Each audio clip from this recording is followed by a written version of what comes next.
From your favorite source for Chicago White Sox talk, delivering news, interviews, analysis, and more. This is the Sox Machine Podcast with your hosts, Jim Margulis and Josh Nelson. Thanks, Rob, and welcome to a new episode of the Sox Machine Podcast. I'm your host, Josh Nelson, and we start our 2023 review podcast episodes taking a look at the Chicago White Sox position groups. Folks, it's going to be ugly with a lot of these review podcast episodes after a 101-loss season, but while we talk about that ugliness, we'll also look ahead and how the White Sox could improve at these positions.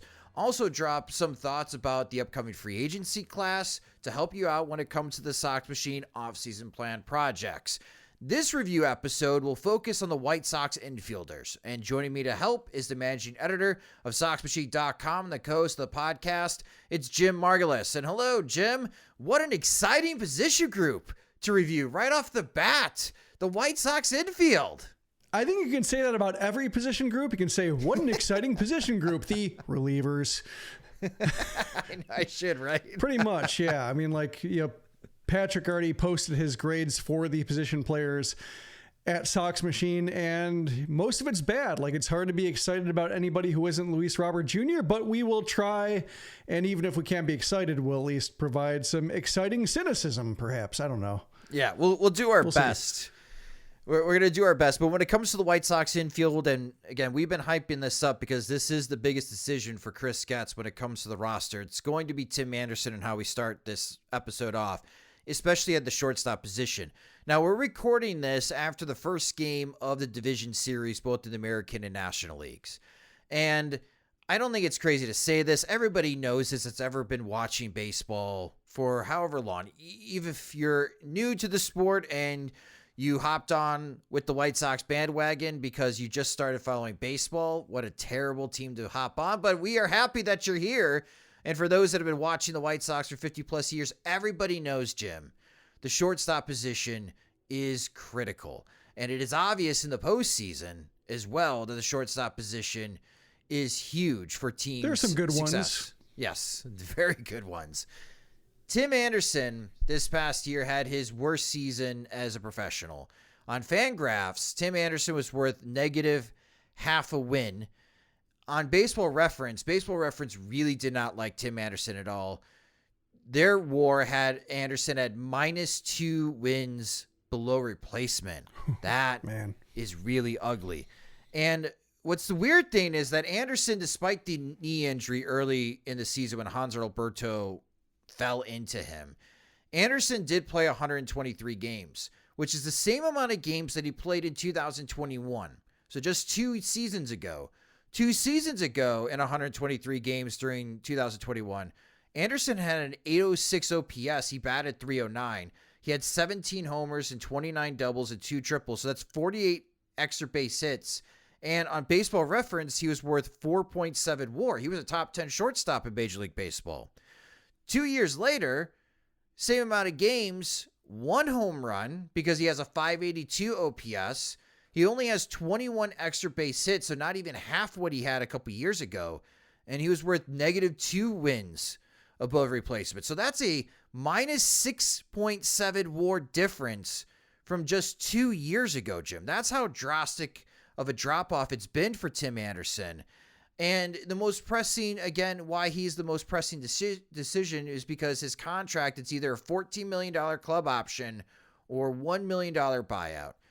And I know we've had this discussion before, Jim, but what's in your mind here as far as step one with Tim Anderson? Are you picking up this option or are you declining it and making him a free agent? I think ultimately when it comes down to Tim Anderson's, the decision around him is, as we talked about a couple weeks ago, and I think my mind's still the same, is that I see him as a decent fit for this bridge team if the White Sox aren't completely tearing it down and they don't really have anybody internal to replace him at shortstop. It's probably worth bringing him back. I guess ultimately I'm indifferent. And that's what's sad about this is that if the White Sox announce they're picking it up, that'll be mildly annoying because it'll be a case of what's the upside? What is he good at? I can't really answer that. There isn't really an answer when he's not hitting for any power and his defense is mediocre at best.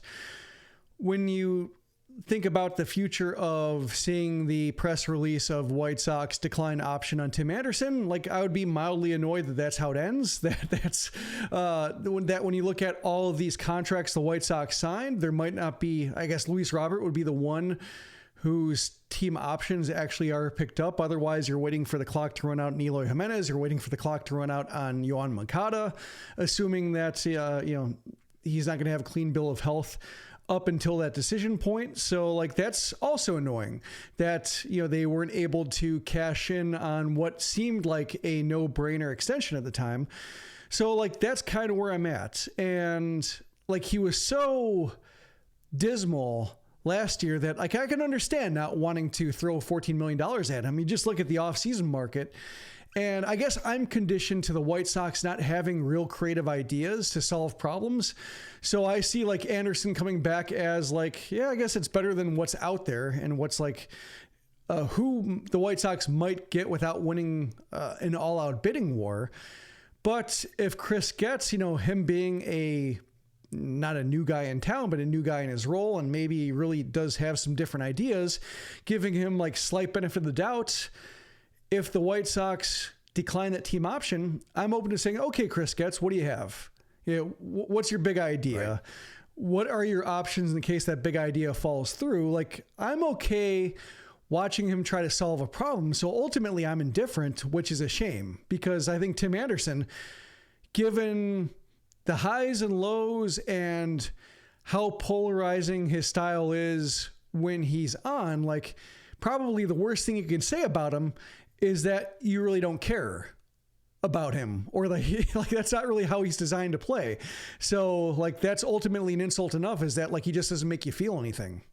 Yeah, I kind of feel like an idiot because what was it, 7-8 months ago, I was advocating for the White Sox to sign Tim Anderson to a long-term contract extension. And cap tip to you, you were hesitant on that, Jim. Not that you hated Tim Anderson, but you wanted to see if he could actually play a full season. And he did play more than 120 games. We don't know as far as the extent of just how banged up he was in the 2023 season, but he did play more than 120 games. But man, if you gave him that type of contract that I was advocating for prior to the season, not only would I look foolish, but Rick Hahn and Kenny Williams would look more foolish than they do, and they're unemployed. They'd have gotten fired faster. I don't know. Maybe. I don't know. Because right now, Javier Baez has got an option, right? He can decide to opt out, or he could stay within his 4-year, $98 million that's left in his contract. He'd be an idiot if he opted out. Like, no one would come anywhere close to the money that he is currently getting paid by Detroit. So I don't think Javier Baez is going to opt out. What's funny is if you decide in your offseason plan project to not bring Tim Anderson back and you buy him out, the best free agent available for shortstops is already part of the White Sox organization. That's Elvis Andrus. Out of the available shortstops, here's this list.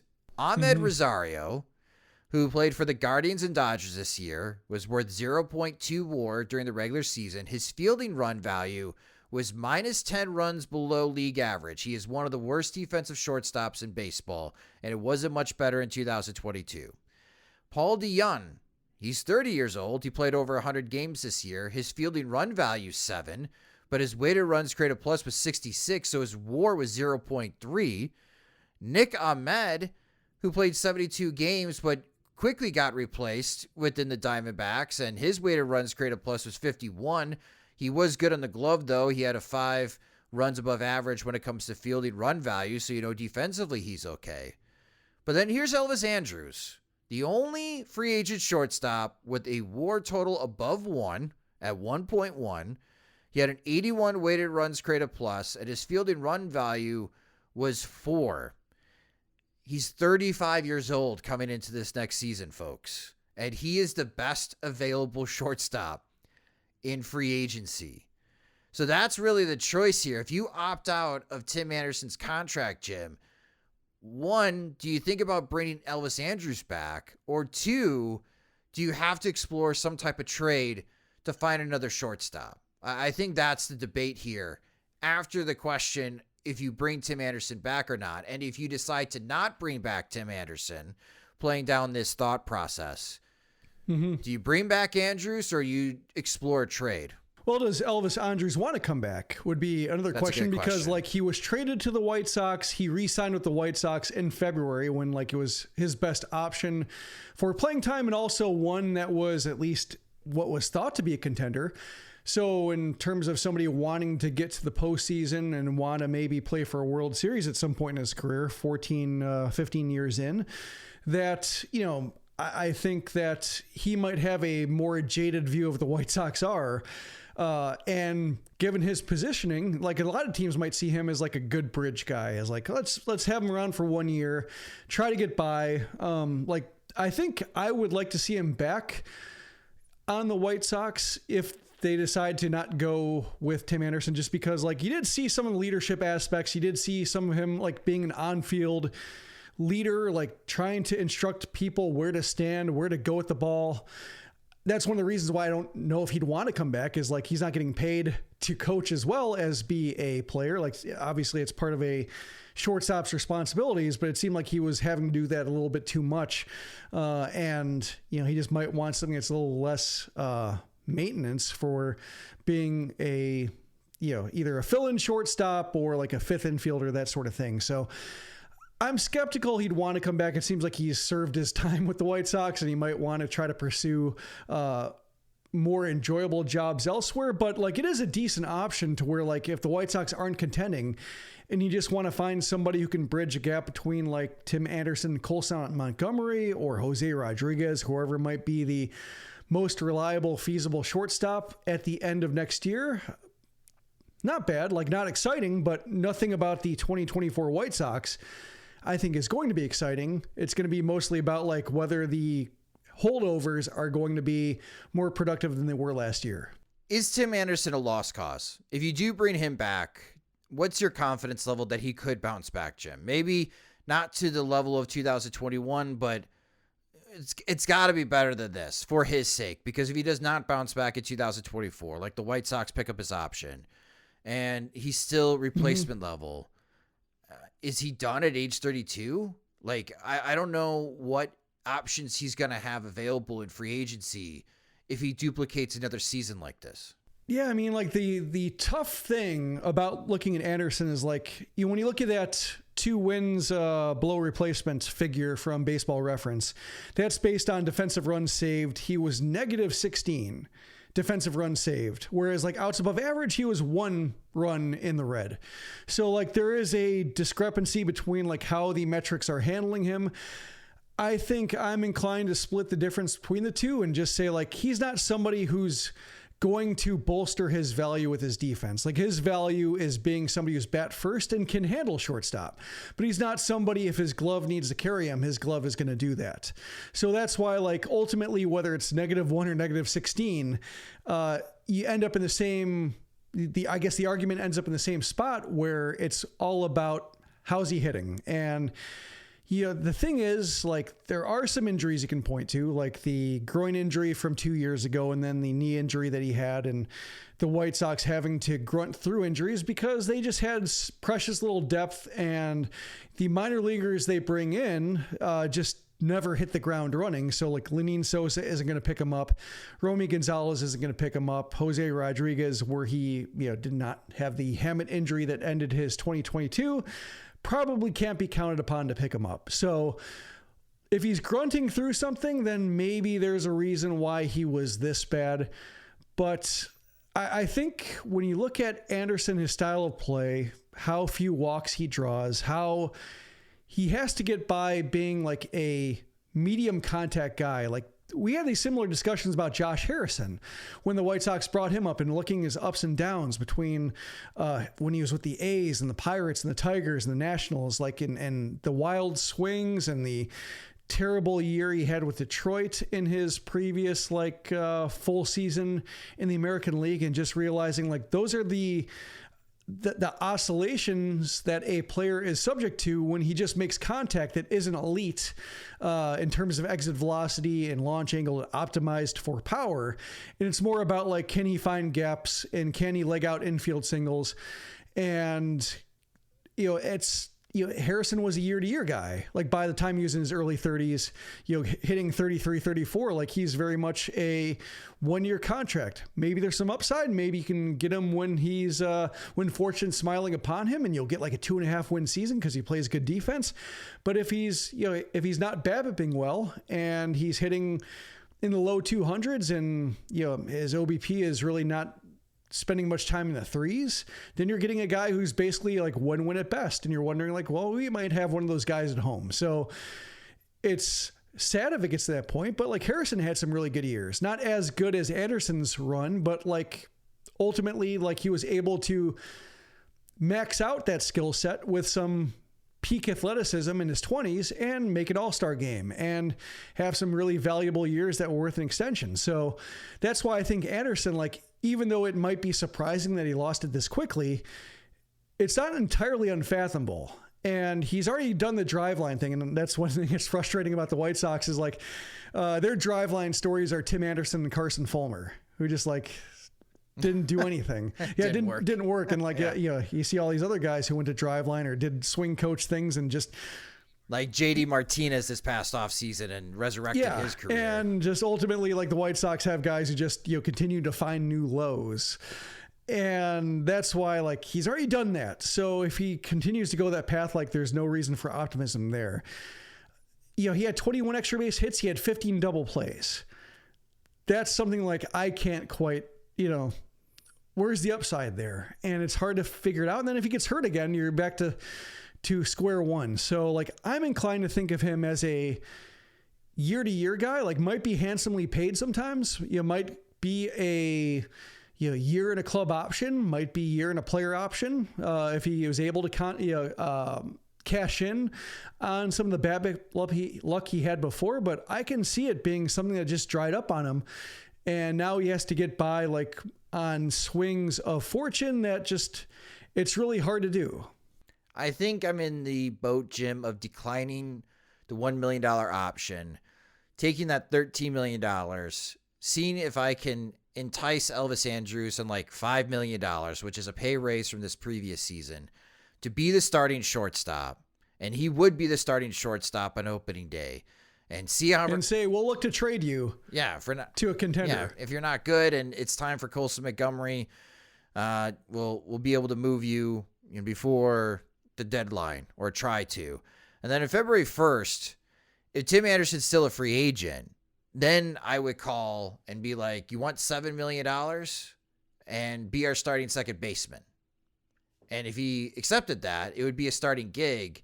And there, as far as with the math, $1 million buyout plus $7 million to Tim Anderson to be second base, $5 million to Elvis Andrus. I just saved $1 million. And now you got Andrus and Anderson again up the middle, just like this previous season, which isn't all that great, but they have flipped positions. Andrus is now shortstop and Anderson's at second base.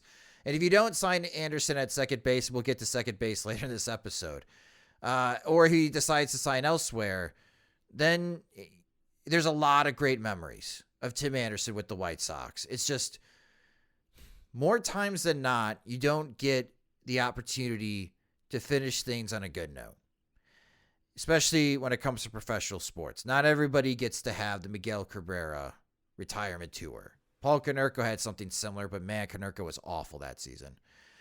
And sometimes it just crashes and burns like this, like with Tim Anderson, just out of the blue. Like, why is he all of a sudden one of the worst, if not the worst shortstop in Major League Baseball?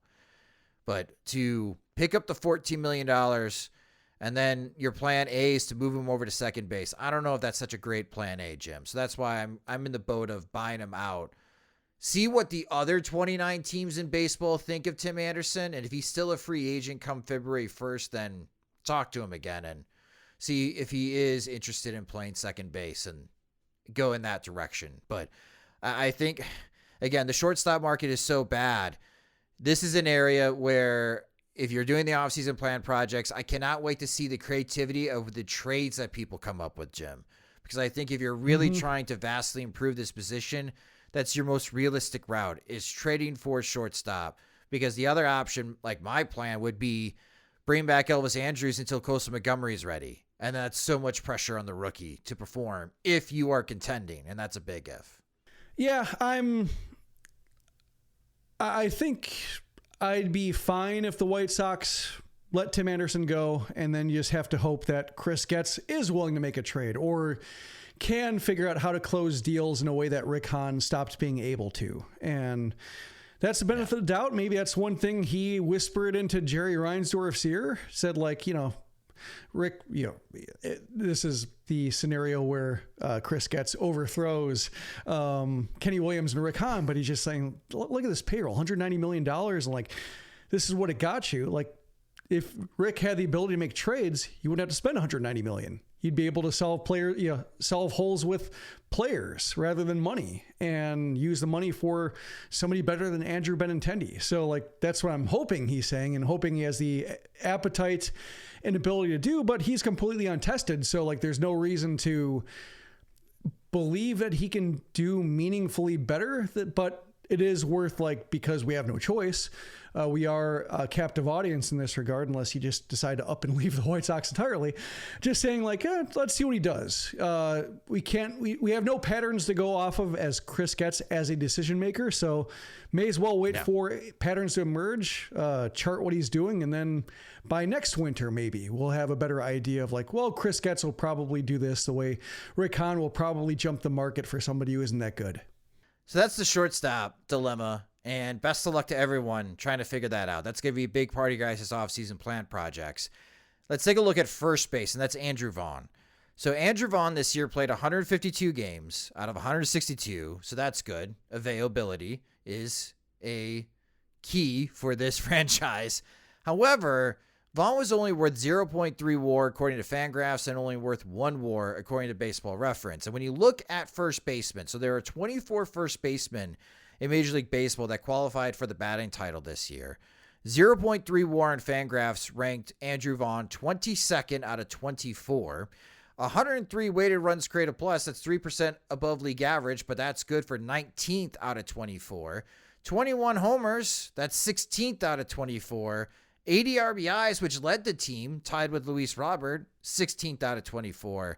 And his 5.9% walk rate is 23rd out of 24 qualified first basemen in Major League Baseball. It's been 413 games in 3 seasons for Andrew Vaughn, and he's only hit 53 homers with 204 RBIs, and he's batting .256, .315 with a .420 slugging percentage.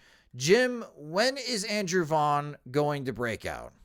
It seems like he's trying to. Like we've seen different patterns in his ability to, hit sliders and not hit sliders, hit fastballs, not hit fastballs, hit for average, not hit for power and not hit for average. Like, there are signs underneath that, like he's trying to make those adjustments, but ultimately it kind of just, it results in progress, but haltingly made, very, strenuous efforts, to go back to Paul Konerko, like he's not making it look easy. It's very hard earned. And while you can appreciate the effort involved and the drive and the determination, like sometimes you just want to watch somebody make baseball look easy. And rather than just, hear month after month, what he's doing, what he's trying, how it's going. So like, ultimately I'm just, I think you've mentioned Lyle Overbay before, except Overbay had like a better glove. He was taller, whereas Vaughn's a smaller target and not nearly as agile, but just kind of the same. Like if he were CJ Cron, or if he were like just free agent market, another year-to-year guy, like teams would be okay having him, I think. But if you're waiting for that huge breakout, there are just like so many things he doesn't do. And it's not so much a matter of like base running he doesn't do, because nobody counted on him to be a base runner, or, being a great defender, because like he has limitations as a defender, but like he stopped drawing walks. He's not hitting lefties all that well. Like, again, you're looking for somebody who does something well or some things well that you can say like that's his strength. Now we need to find somebody who augments his weakness with a strength of their own to balance it out. And like, what strengths does he bring to the table? I don't quite know. And that's, I think, a question we're going to be asking a lot of players as we go around these positions. And the fact that Vaughn is 3 years in and doesn't really have a strength is what concerns me. Yeah, 3rd overall pick. We're getting to the point of like, is he a bust? Like, do the White Sox completely misread this? But it's just not the White Sox. It's everyone within baseball. Everyone in baseball thought Andrew Vaughn was going to hit. And even like going back and reading my pre-draft work of Andrew Vaughn, and on the draft day, like I had a preference of the White Sox taking CJ Abrams because I thought they needed to get younger and more athletic in their farm system. Guess what they're going to be doing moving forward, folks? Getting younger and more athletic in their farm system.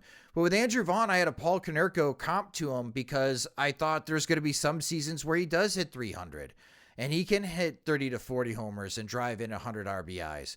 But he's a first baseman only, and that's really limited. He's not going to provide a ton of defensive impact. He's not going to put up huge WAR numbers where CJ Abrams can help you in a lot of different facets of the game. And what is just killing Andrew Vaughn against right-handed pitching is the slider and now sweeper. And we talked about this before the season. So against four-seam fastballs velocity, Andrew Vaughn does a great job, Jim. He only whiffs 13.9% of the time against a right-hander four-seam fastball. That's fantastic. And Vaughn is hitting .319, slugging .582 against righties four-seam fastball. Those are fantastic numbers. We would not be complaining about Andrew Vaughn if that carried over to his final stat line.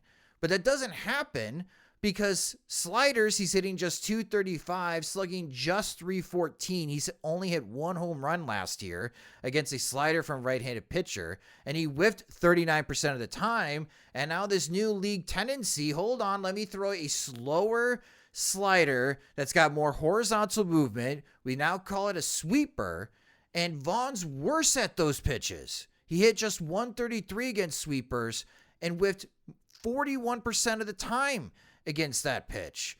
So if you are a right-handed pitcher and you got a slider, maybe got a slider and a sweeper, Jim, Andrew Vaughn doesn't scare you. And with the number of right-handed pitchers that are in this game, in this league right now, this is a huge concern going to year 4. Like, if you don't figure this out, Andrew, you are going to be really limited because more and more teams are going to pick up on these tendencies, and they're just going to tell their right-handed starting pitchers and relievers, don't really mess around with the four-seam fastball. If you feel confident you could throw spin in the zone, throw spin against Vaughn. He can't hurt you. One thing that complicates that as well is, here's a stat that surprised me when kind of looking through his numbers the last couple of years, looking for patterns. Of his 38 homers he's hit the last 2 years, how many have come against lefties? Oh, man. I don't know. 18? 5. What? Is he just not facing lefties? It surprised me too. I know it's like almost 75% of his at-bats are against righties. Yeah, well, this year he had 141 plate appearances, 4 homers, 17 homers were against righties. In 2022, when he hit fairly well against them for average, he had 307 against them for average over 124 plate appearances, but 1 homer. So I think that's the complicating thing, is that he doesn't hit righties or like the sweeper, slider, etc. Like, he's vulnerable to that, but usually guys who are vulnerable to that will then make up for it against lefties. You kind of like Jose Abreu had some moments like that, to where like he had some bad OBPs against righties because either they were, busting him in or doing the thing where they run fastballs in and sliders away. And sometimes he'd get in ruts where he just couldn't quite handle it, but then he just crushed lefties. And ultimately, like, that would balance out his numbers to where, like, oh, he's dangerous in certain situations and still a gifted enough hitter to where you can't give up on him against righties. It's just something you have to tolerate while, getting that benefit from his strengths and watching the White Sox run that record against lefties like they had for that little bit of stretch. In this case, like, Vaughn doesn't have that complementary skill that helps soften the damage that he can't do against against sliders and sweepers from righties. So that's, I think, the troubling part. Also, the walks drying up on him.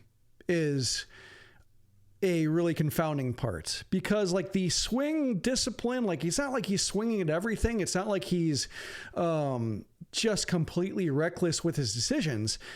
James Fegan talked to him about it and said like it was just the fringe parts of the zone, the edges, the shadow of the zone, just making either bad decisions or not having the hitting zone the way like Jose Abreu had a hitting zone or Tim Anderson has a hitting zone at the peak of their skills, to where like something off the plate they can damage, or they can lift over the second baseman's head, or they can muscle out to left field. Like he does not have that kind of hitting zone. So a lot of the stuff that's just like an inch off the plate, or might be called a strike in a bad count, that he has to swing at or feels compelled to swing at, is tapped to short or popped up or harmless fly ball.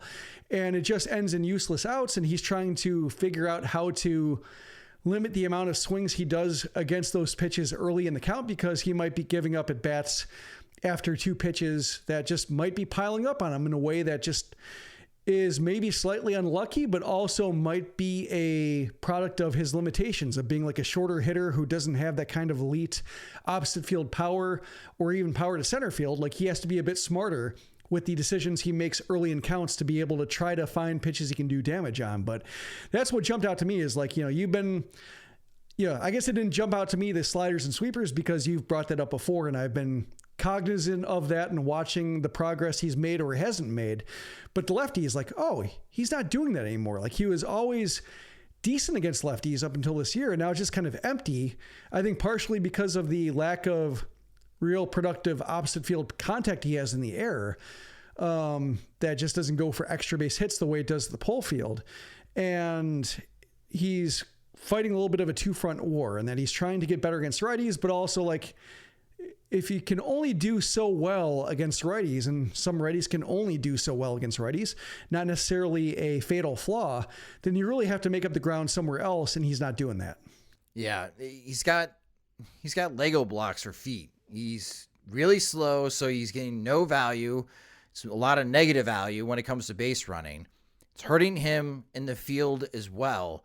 So he's got to hit. Like, in order for Andrew Vaughn to be a 2-WAR first baseman, he needs to hit. He's got to have a higher than 103 rated runs created plus. And again, that's ranked 19th out of 24 first basemen. Everybody knows in this league, if you play first base, yes, you are limited defensively, but you're on the field and in the lineup because you can hit.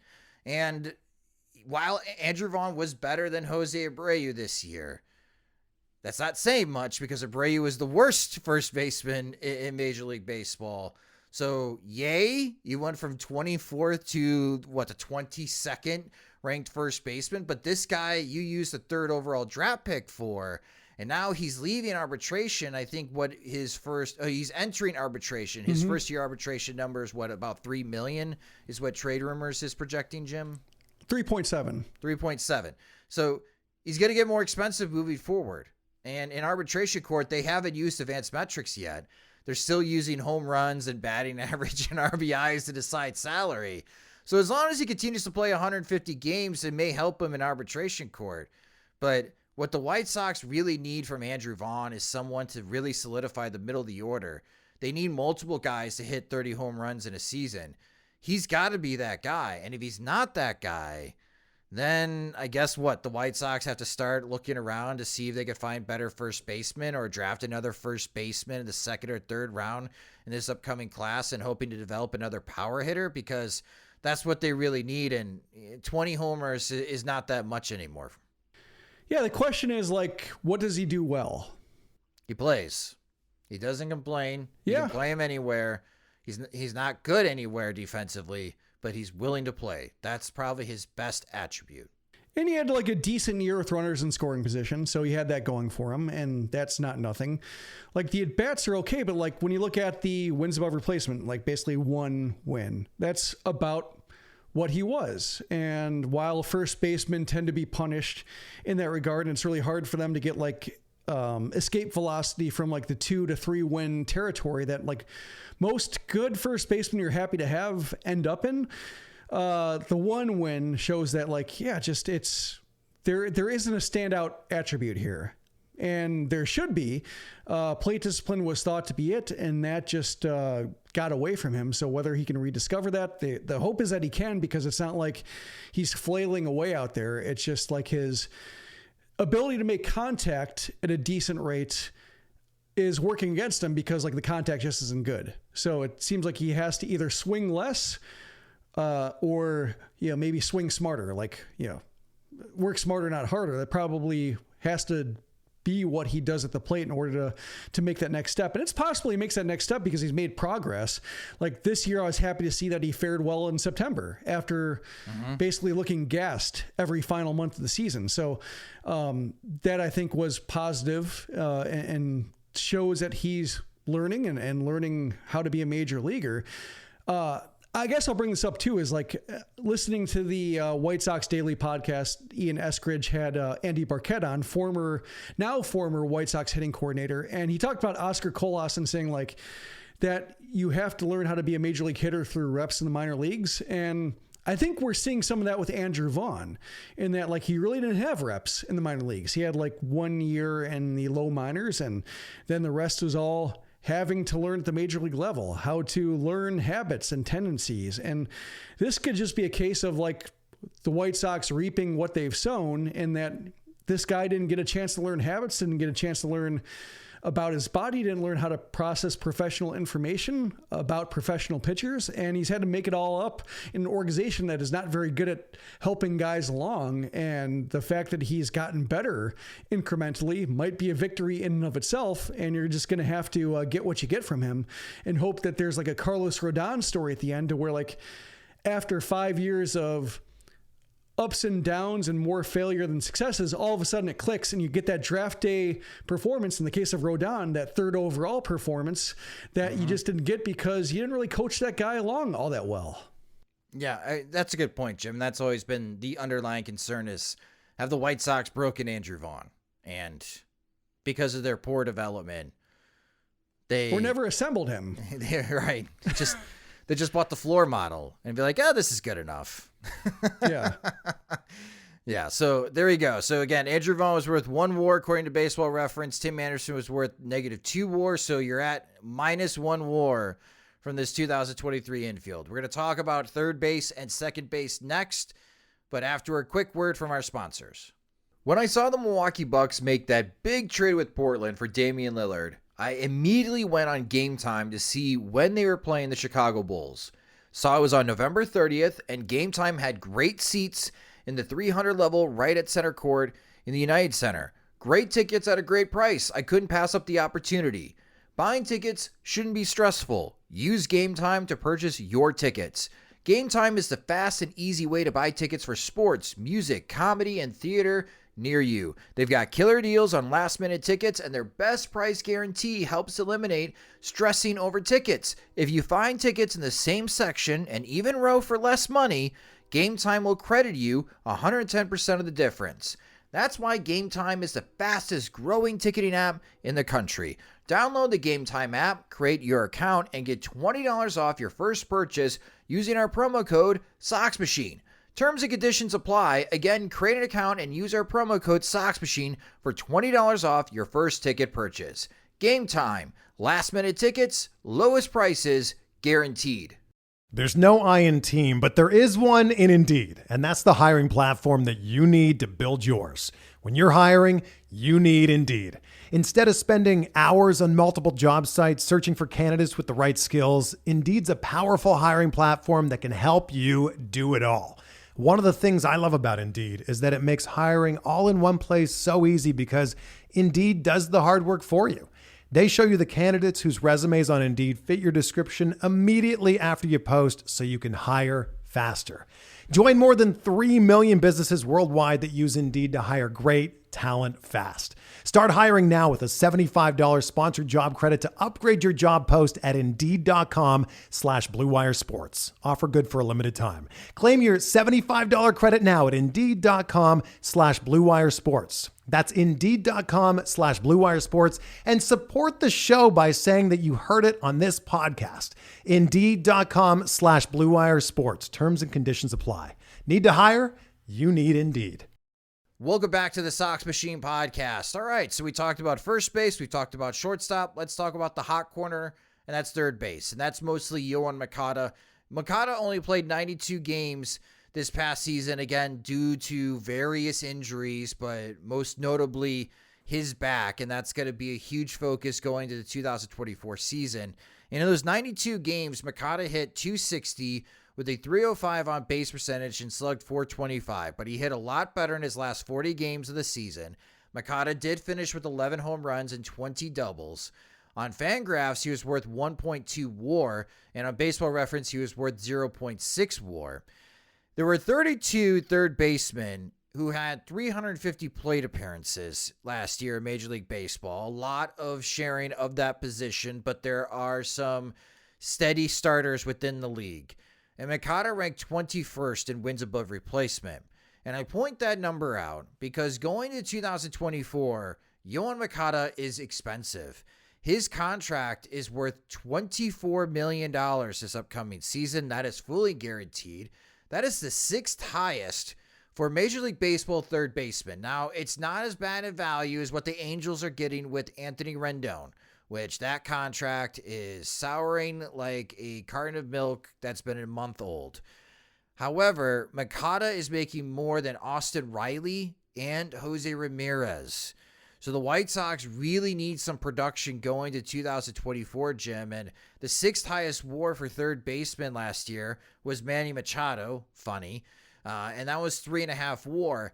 And the thing about Moncada is, if you truly believe that the setbacks are all injury related with Yoan Moncada, that if he goes back to his 2021 self, that was a 4 WAR third baseman. And we talked about it even after that season. It was not a very exciting version of 4 wins above replacement because offensively he was very pedestrian, very high on the on-base percentage. He drew a lot of walks, but very little in the power segment of his game. But defensively, he was very good. So that's how he gets to 4 wins above replacement. And he was available. He played more than 140 games that season. It's funny, 2 years later, it's like, man, the White Sox need that version, Jim. If you're going to pay Yoan Moncada $24 million, they need 4 WAR Moncada in order for him to earn his paycheck.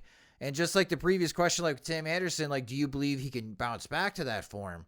Jim, do you think Moncada still has it within him to bounce back to that 4 WAR form? I think September showed something. And for a long enough time to where, like, I'm not giving up on him.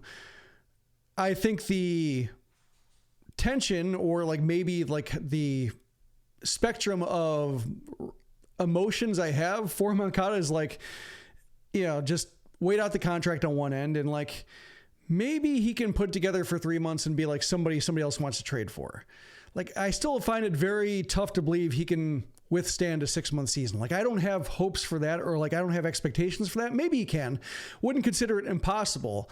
But like, I think the days of thinking he can be like a 140, 150 game good version of himself.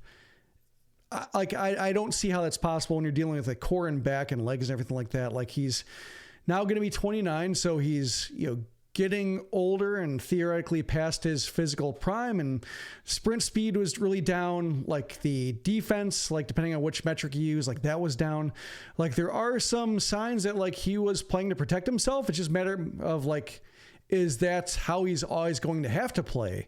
And so that's going to limit his value overall. But like, looking at September, his OPS started with a 9.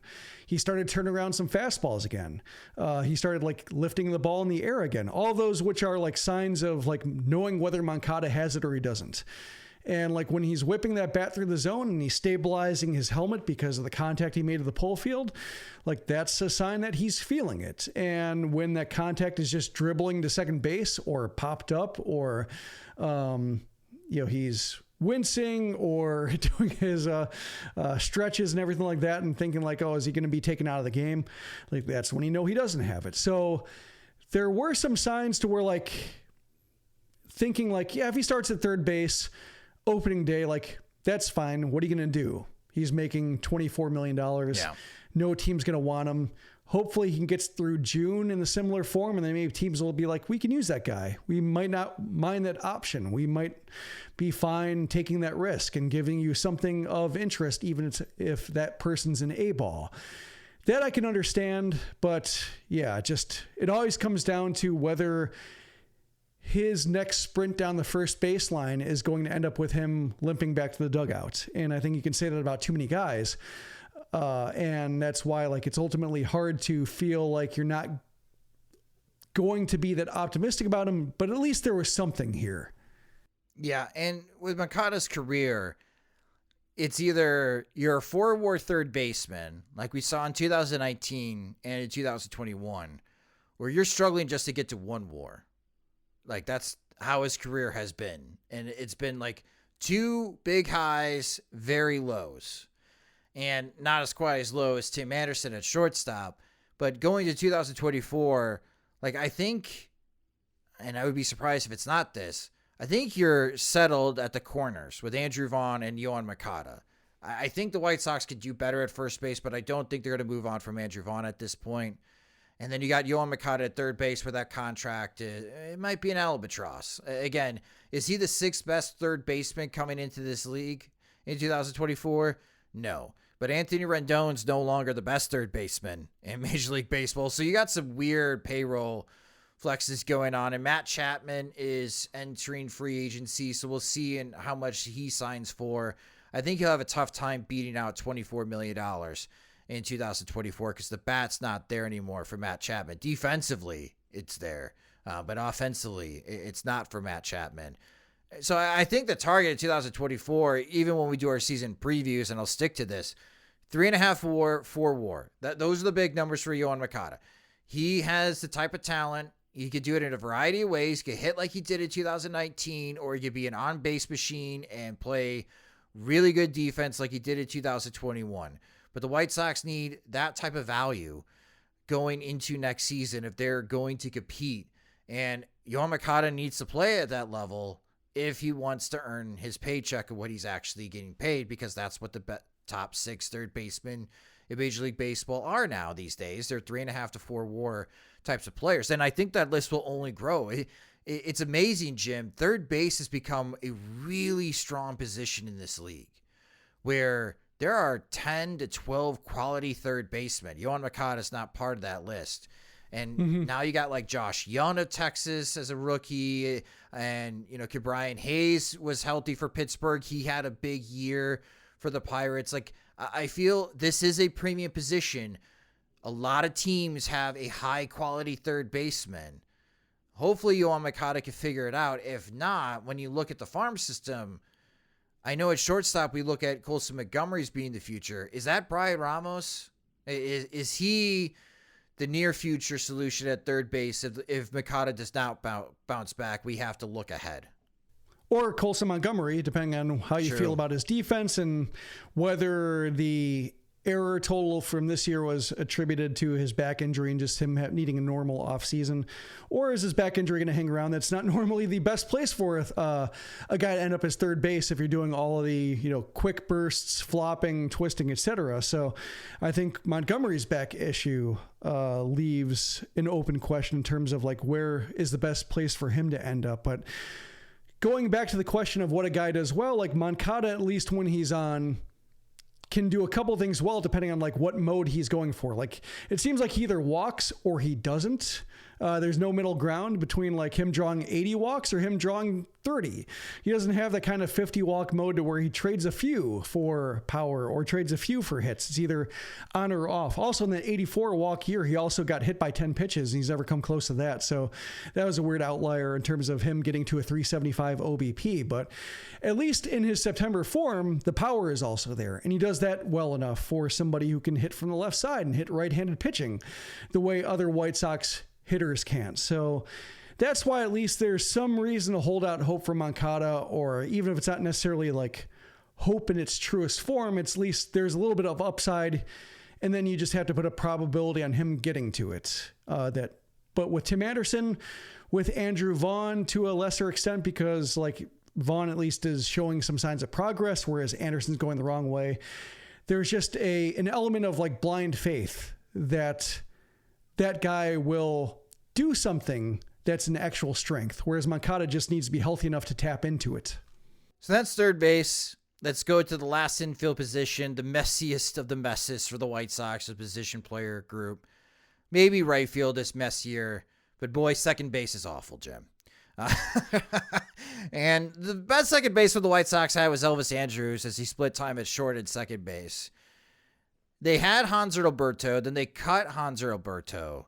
So that leaves the most playing time at this position between Zach Remillard, Lenin Sosa, and Romy Gonzalez. And what did we learn this season is that none of these guys are major leaguers. None of them.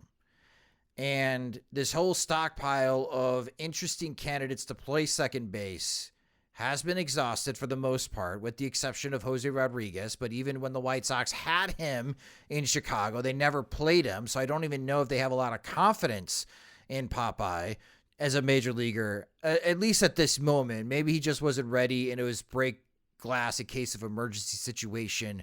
They just needed a guy on the bench, and that's why they called up Jose Rodriguez. But if the White Sox don't add at second base, if they don't do what we talked about earlier in this episode of bringing back Tim Anderson and having him play second base, and they don't add anyone at free agency or trade market, I mean, you're going to spring training with Zach Remillard, Romy Gonzalez, and Lenin Sosa battling for the second base position, and people will ask, who do you want to win that competition? No one, because they're not major leaguers, Jim. I mean, Remillard had a 67 weighted runs created plus.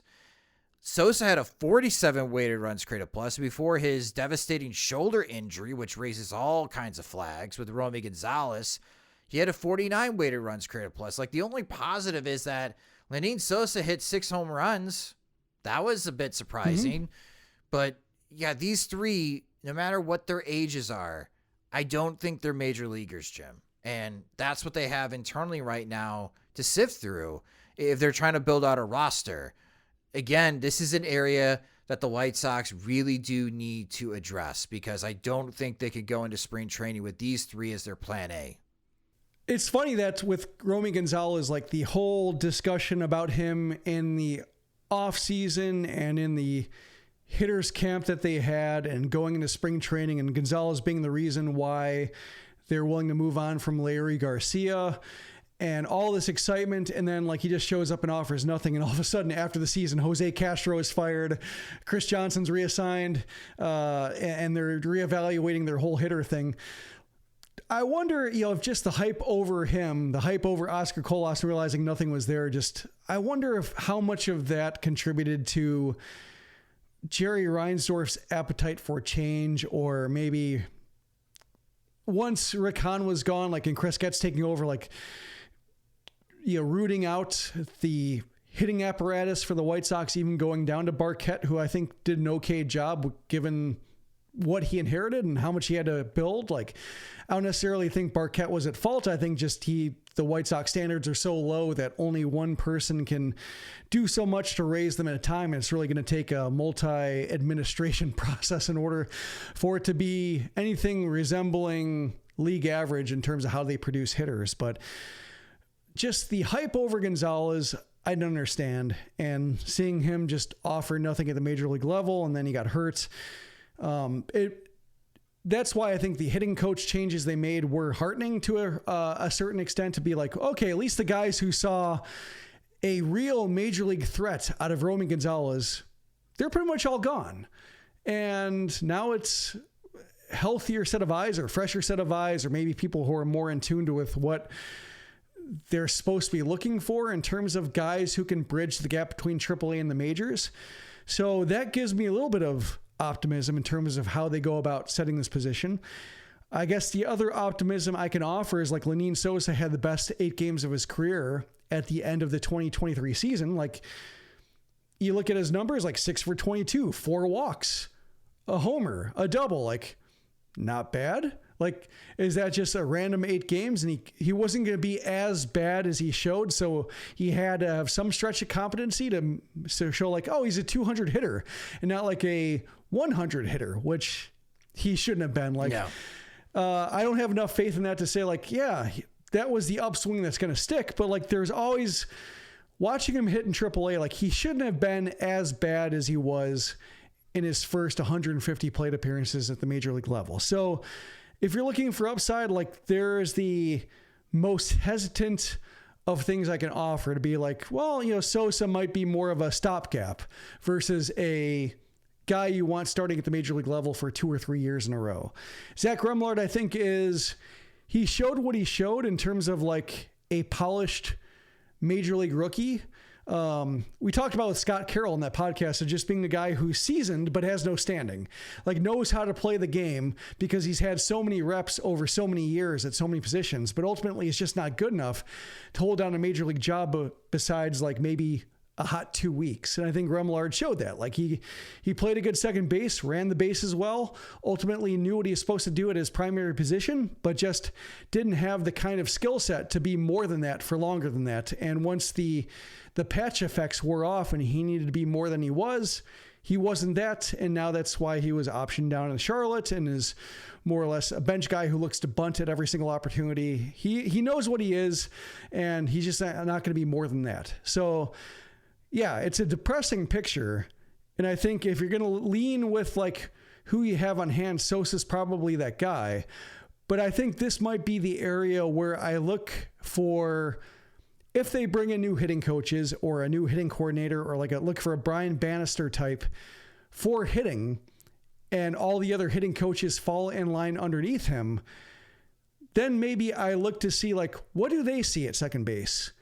And not take that with any kind of, major faith, but just as okay, this will be a good opportunity to learn whether they can implement any changes immediately or whether they're going to be stuck in the same morass that everybody else was, and that it's going to take 2 or 3 years to find a credible second baseman unless Colson Montgomery shifts there as a case of moving off shortstop. But it's a mess, but I think it's going to be an area where the new hitting administration can experiment. So your available free agents at second base. We talked about Alberto. He's technically available. No one signed him. Elvis Andrus, maybe an opportunity. Adam Frazier, always popular. Josh Harrison, old friend. Tony Kemp. Tommy La Stella. Rogan Odor. Jonathan Scoop. Donovan Solano. Colton Juan, who I wanted last year, and he was awful.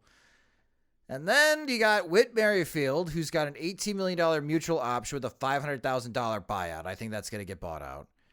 And Jorge Polanco of the Minnesota Twins. It's a $10.5 million club option with a $1 million buyout. If these two are bought out, Jim, they are who I'm circling on who I think the White Sox may go after just because of how familiar they are with Merrifield and Jorge Polanco. And while Polanco is not great defensively, he might be that left-handed bat that this lineup really, really could use. And, of course, Whit Merrifield could help out Pedro Grifol in playing cop and help managing the clubhouse, especially after the White Sox acquire Salvador Perez. I still think that's going to happen. Those are the two, as far as free agency, that I'm looking at if their options are bought out. And I do think that their options are going to be bought out. The Twins now have maybe a budding superstar in Royce Lewis at second base. So they have Carlos Correa at shortstop and Royce Lewis at second base. I mean, Polanco, maybe they keep him at third base. We'll see on how the Twins want to handle that. But if Polanco does enter free agency, that might be my plan A for second base for the White Sox. Maybe even over bringing back Tim Anderson the more I think about it. But again, like in the free agent market, there's not a surefire solution. So for those who are doing the offseason plan projects, if you don't like the second baseman options, you may have to explore another trade. So that's the situation up the middle. And this is not a good situation because you have to improve up the middle. And we're talking about a dismal free agent class for shortstops. And you're sitting on your hands hoping to see if a 35-year-old Whit Merrifield gets bought out and a 30-year-old Jorge Polanco gets bought out from the Minnesota Twins. To see if that would be a better option at starting at second base. I think the Twins probably would pick up Polanco and then look to trade him. Like, I think they would have a trade asset on their hands and be like, well, if the market's that bad, I'm not going to set the market for free. I'm going to set the market with a guy who is not going to cost all that much. Like the cost isn't going to be prohibitive if I have to keep him on the roster, but I imagine enough teams will be interested in him to keep him on the roster or put him on their roster. So that's why I think that Polanco will remain with the Twins, at least initially, going into the offseason. Merrifield, the Blue Jays, I think, have some decisions to make, given how disappointing their season was overall and how they never really clicked. I can imagine them trying to make some changes in terms of, and maybe not seeing him as a great use of resources. And then maybe they look to trade him too if they pick up the option, but also given season he had and maybe just the impact he was lacking, maybe they just decide to move on. So maybe Merrifield, because of his age. Polanco, I think, is still in his prime enough or close to it to where the Twins just look to trade him. Okay, good point. And if they don't trade him, I guess they could continue to stick with them at third base, which is what they have been using Polanco down the stretch here and into the postseason. Again, it's a dismal outlook going to 2024. There's not a lot of help in the free agent market, but when you guys work on your Sox Machine offseason plan projects, I think the trades, you're going to have a level of creativity here to try to help sort out, especially up the middle for the White Sox infield. Can't wait to see what type of solutions that you guys have. But that will be the end of this infield review of the 2023 Chicago White Sox. We hope that you enjoyed this episode. Again, we'll have upcoming reviews. We'll be looking at the outfield. The whole catching situation for the White Sox may be its own podcast episode, to be honest with you. Take a look at starting pitching and the White Sox bullpen in future episodes. But that will do it for this episode of the Sox Machine Podcast. Thank you guys so much for listening. You could subscribe to the Sox Machine Podcast wherever you listen to podcasts, such as Spotify and Apple Music. We also upload our podcast into our YouTube channel, which you can watch at youtube.com/Sox Machine. If you do so, please click on the subscribe button. We'll greatly appreciate it. You can follow us on social media on pretty much every platform there is now. At Sox Machine, you can follow me there at SoxMachine_Josh. If you enjoy our work and you want more, you can get more by becoming a Patreon supporter at patreon.com/Sox Machine, where our Patreon supporters get exclusive content and ad-free versions of both the website and the podcast. Monthly plans start at $2, or you can save with an annual subscription. Again, sign up at patreon.com/Sox Machine. The Sox Machine Podcast is a production of SoxMachine.com, your home for all things Chicago White Sox baseball and part of the Blue Wire Podcast Network. Alongside Jim Margulis, I'm Josh Nelson. Thanks for listening and watching.